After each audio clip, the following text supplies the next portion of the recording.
Stay tuned for tonight's adventure with the Fat Man. Okay, here we go.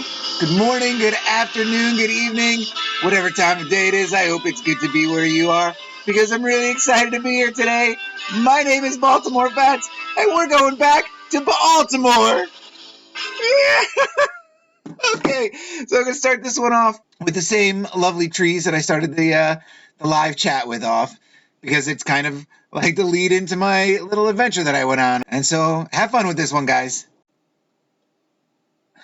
Let's see, it's tricky. All right, so I want to start by thanking everyone that came out to the chat the other night. It was so great to see so many familiar names, and I hope to do that again sometime very soon. But what really spurred that on, not only Trump's press conference was, but I also, in lieu of everything that's been happening with the social distancing and the closing of the world, I really wanted to go out and about in Baltimore and do some old school mud flooding. My opportunities are going to be less and less. It had been a while since I'd gone out and done anything like that, and as I said, the opportunities are going to get fewer and farther between, especially in the light of this, which is State Attorney for Maryland, Marilyn Mosby, MM. We all know what that means. She's dismissing charges on a lot of nonviolent crime, and that's going to have big implications to the city. Because not only they're saying, open containers and urinating in the streets and things of that nature, trespassing. So that's good for me because I'm going to get to trespass in some places that maybe I couldn't have otherwise gone to, and they're going to leave me alone.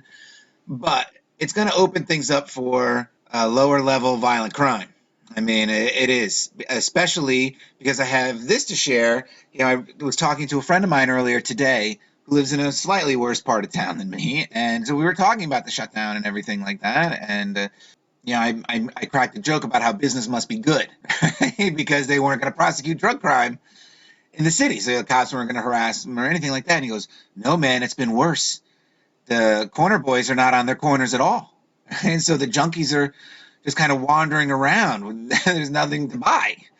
And that's going to present a big problem in a few days, right? A really big problem, because those junkies are going to get ornery. They're not going to be happy not to be getting their fixes, right? And the drug dealers are not going to be happy that their money's not coming in, right? And that may be a byproduct, rather, I shouldn't say it has to be, but that may be a byproduct of lack of supply coming in. If there's, trade restrictions and so on and so forth, the smugglers can't get their stuff in. I'm sure there's supply to be had close by, and that maybe certain neighborhoods in Baltimore are just running out a bit quicker than they thought they were in lieu of this pandemic. But it does not bode well for people like myself or anybody who may just want to go outside. It's going to become a lot more dangerous for, just pedestrians and people out getting a little exercise. And it really is going to seem like in certain neighborhoods in Baltimore, very much like the zombie apocalypse, if these junkies can't get their fixes. So that's something that isn't receiving a lot of mainstream attention, I don't think, or any real attention at all. I'll have to look into it. I haven't really checked into that, but it's an idea that I haven't seen getting much play anyway. But, fear not, because Trump's found the cure. We got the remdesivir and the chloroquine, and they're going to say that this is the real deal, and they're going to start giving it to people. And we're going to start seeing the mandatory vaccinations come in behind this. But, the beauty part is, of course, this is not something that's immediate. It's still going to take some time, several months, several months to get this over. But so much better than the proposed 12 to 18 months that a full-on quarantine could possibly have taken. At least that's what the fearmongers, those types of numbers were being bandied about. And the public's going to scoop up a quick 6-month fix, right? That's just going to come right in time for election, right? I mean, that's what we have to be looking at here. I mean, could we be so gullible? Could it happen just that way? Well, it may, because this is something that I found while out and about walking around. The intrepid Mr. X gets pretty severe seasonal allergies. This is something we've dealt with this time of year every year of his life. And we needed to get some allergy medication for him. Because it's terrible to wander around with a kid who's sniffling and coughing all the time in the midst of of an enormous pandemic. It does make me a little bit uncomfortable. So we needed to go get him some allergy medication. And so I went to a local Walgreens, not far from my house. I would say a mile maybe from my house. We took a nice walk, me and the boy. And I took some more pictures. I'm not going to do a feature in this one, but anyway. So I went to go get the cold and flu and allergy. Look at how well stocked they are. It is unbelievable. I mean, this is like wandering in there on any given day. Was there a mad rush on this stuff and this is the restock? Because looking around the shelves, it's all on sale. Like the Zycam, look, it's all on sale. Everything's on sale. Come and get it. But nobody's good.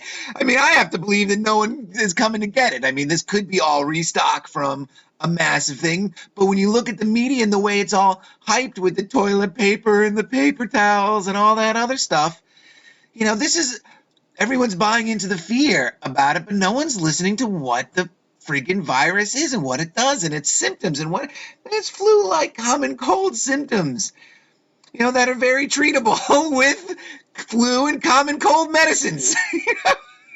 It's unbelievable. And I bet if I were to go to any pharmacy in town, it would look this way.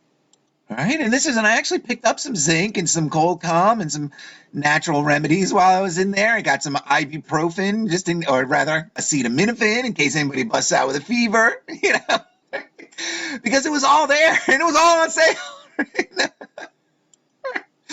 Anyway, just unbelievable. Everyone's rushing for toilet paper and stuff like that, but medicine, the things that will actually help them get through this virus, this pandemic, all there, ready for the buying and in good supply. Unbelievable. So I just had to make that little commentary. So anyway, like I said, it all started with me wanting to do some old school muffling. So it's time to do that. And so now thinking about it, actually my whole idea behind old school mudflowing came about because I wanted to go to a couple of local hospitals and see what their emergency rooms were looking like and what kind of traffic was happening around the hospitals, and stake myself out there for a little while. And that kind of, while I was walking from hospital to hospital, which I only went to two, I started to realize, it's been a long time since I took some pictures. That's a good idea. Let's do that. The world needs a bit more of that. Or the conspiracy world needs a bit more of that than all this pandemic stuff. So, but it did start with me wanting to visit the hospitals, and so let's get in on that. Okay, and so the closest hospital in walking distance from my house is the University of Maryland Medical Center. And it's right here on Green, and I believe this is Lombard. Or maybe Baltimore. Is that Baltimore or Lombard? Anyway, doesn't matter. So I went to go check that out. Right? And I come walking in from this direction, and here's the hospital. I took a couple pictures of it. And so I came around from this way and crossed the street. This park here is under construction, actually. It's all being torn up now. And I was looking to see how far. I don't think I took any pictures because there were a lot of workmen around. Somebody had to be doing something, I guess, right? Somebody had to be working. And they're tearing this park up quite a bit. And so I was peeking into the construction that they were doing, because they were digging down pretty far, but I didn't see anything that looked really old. Actually, what I saw looked like newer stuff that had been buried for about 30, 40 years. But anyway, so I turn the corner and I come across the street. All right, here's the hospital, and I'm milling around for a little while. I sit down. It's a dead day. Dead for the city anyway. It was the whole city actually in the morning felt very much like it was an early Sunday morning. That was kind of the vibe I was getting from. There was no one really out. I didn't feel like an eeriness kind of vibe. Just a very quiet, dead, just a very quiet vibe. I didn't feel particularly spooked out. Like I said, it's more like a Sunday morning, early Sunday morning. But I did walk around a little bit in front of the hospital, and there were a couple of patients. There was actually a couple of patients in their gowns out front smoking cigarettes, which I loved. That cracked me up. Right? And so I walked by in the front window here, actually. I don't know if you can see it better from here. Like, this is the walk-in area. I guess it's the emergency room. I don't think, does it say emergency on the side here? There were a couple people, as I was saying, milling about, but it wasn't like there weren't a lot of cars. There wasn't any, there weren't any ambulances or anything like that out front of it either. And as I walked by the windows, I was trying to look in, and in the waiting areas that I could see here, and again, very obstructed views and my vision is lacking, but I saw maybe 4 to 6 people sitting down in there. And so I called the emergency room and I asked them what their wait time would be. And this was on Tuesday morning, I believe. And I asked them what their wait time would be, maybe about 11 a.m. And they said 2 to 8 hours. And I walked by back the other way and I'm looking at, and then I'm like, there's maybe 4 or 6 people in here. Yeah. 2 to 8 hours. Wow. Yeah. And so after doing that, I realized that the other hospital I want to go to is called Mercy, right? And Mercy's kind of cool based on its location, and I'll bring it up in the Google Earth too. But it, so that, I was really interested to go and take some pictures around there. It was an area that I really hadn't taken a lot of pictures of yet, because it's one I've always felt I would get to. And, now that I may be running out of opportunities, I needed to get there. And I really didn't do that great a job, but here we go with that. Okay. And so I'm on my way. We're going from here.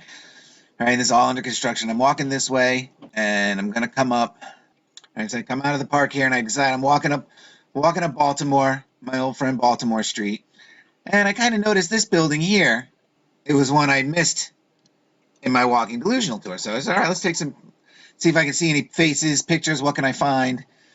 And this intricate pattern flower. I don't know what I could really make out of it. And again, the interesting thing about a lot of this stuff is how far off the ground it is. So it's not designed to be seen. My guessing is at the very least this plating or whatever this is was put over in 1889. Very good year. All right, and then now here we get to it. Bunch of nice little faces. We have some horned god, green man type faces built in here. All right, and I don't know. I don't think I've showcased the other building that I found. The one that actually has my Yaldabaoth. I haven't shown that whole building yet. But then at the bottom of the arc, we have the sun. Kind of not a happy looking sun. We got these double helixes dancing all around this archway.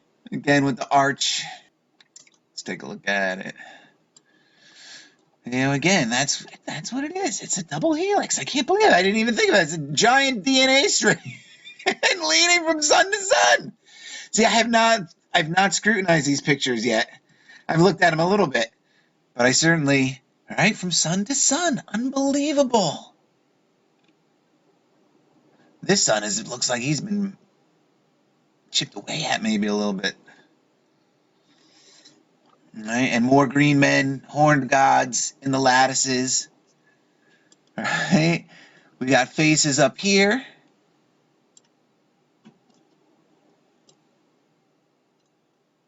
That could be horns or a helmet. This guy, I'm saying that's beard. These guys are bearded. Wow, I wonder what is in this. Ooh, what is that? I didn't even see that the first time. What is that? I love these faces. Oh, this stuff is all over. Oh, where is it? I gotta do it. I'm gonna do it right now. Just when I thought I was out, they pulled me back in. Where was I? It's Baltimore. Just pulled me right back in. Right on my very first trip out. Unbelievable. And how it connects. It's all starting to come together now. And, I can't wait to jump into this. It's okay, but let's move on. There's the top of that building. And I'm not sure. We got V's maybe. Can't quite. That's unclear to me. But we do have a nice little head over here. We got one over here? Yep. And now, I can't wait. This is unbelievable the way it just hauled me right back in. As soon as I hit the streets, yep, you're right back in Baltimore, buddy. Now, when I was walking, And now I'm starting to pay attention. I saw that other building before, and I'm always looking up. I'm trying to find faces or unique patterns or everything. And right at the top of this one, we have a series of lion heads. All right, and I don't know if we'll look at them all, but I did take smaller groupings so I could blow them up a bit finer. All right, but they run the entire course of the building. All right, now I didn't notice this at the time. This took when I first got home and was looking at the pictures a little bit. And again, I didn't over scrutinize anything, just kind of taking a look and seeing what I had. All right, when I was there, I didn't notice what was here. Right, I just knew that there were flowers there, but I wasn't paying attention to the pattern. And what we have here is we have a series of swastikas. Right, these are all connecting swastikas. All right, and then they end and repeat. They go back and forth, all right, in waves.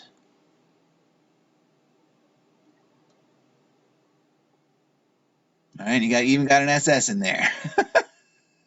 All right, and then they touch and they reverse, right? So it's like if you fold again, these things are they're like Rorschachs. You know, if you fold them in the middle, you know, they are the same. Like a 3 and an 8, right? You unfold a 3, it becomes an 8.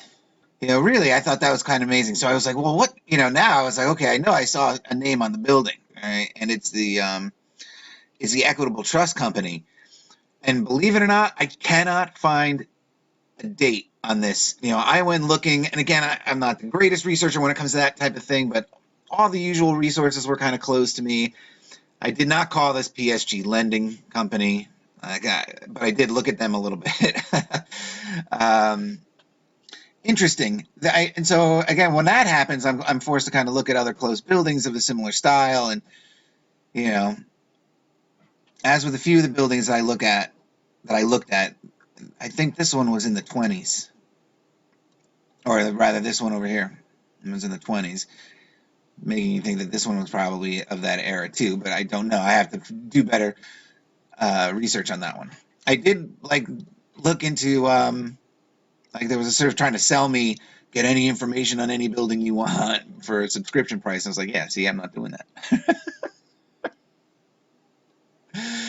Okay, so interesting building. So I'm like, yes, all right, this is going to be a good walk to the other hospital, right? Because that's the mission in the end is to get to the other hospital. Okay, so this seems like a good a spot as any to end this one here so we can do this in multiple parts. And one feature that I kind of like in these old buildings is how you can see when they've converted the fronts to big open glass. And a lot of them you can see these, you know, more modern staircases put in. And that's a very curious thing to me. I have to really think on that. But anyway, okay, so we'll see you in the next one. Cheers, guys.